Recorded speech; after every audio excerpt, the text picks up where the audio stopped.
आज विश्वकर्मा पुजो।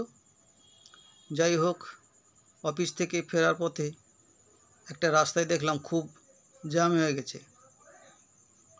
আমি সাইড কাটিয়ে আসছি, দেখলাম পরিস্থিতিটা, দুইজন বাইকওয়ালা, ওকে বলছে তুই মদ খেয়ে বাইক চালাচ্ছিস, ও একে বলছে তুই মদ খেয়ে বাইক চালাচ্ছিস।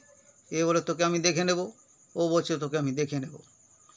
এবার যাই হোক, ওদের সাইড কাটিয়ে আমি বেরিয়ে আসবার চেষ্টা করছি। একজন বললো, দাদা আপনি কি খুব ব্যস্ত? আমি বললাম, না, আমারও এক জায়গায় মদ খাওয়ার প্রোগ্রাম আছে, তো তাই একটু তাড়াহুড়ো করে যাচ্ছি। বলছে আমাদের এইদিকে ঝামেলা হচ্ছে, আপনি ওইদিকে সাইড কাটিয়ে বেরোবার চেষ্টা করছেন। আমি কোনো উত্তর দিচ্ছি না। এবার ওদের মধ্যে একজন বলছে, কী হলো দাদা, কোনো উত্তর দিচ্ছেন না কেন? আমি বললাম, ব্যাপারটা কি, তোমরা দুজন খেয়ে লড়ে যাচ্ছ, আমি না খেয়ে লড়ে যাওয়াটা কি ঠিক দেখাবে?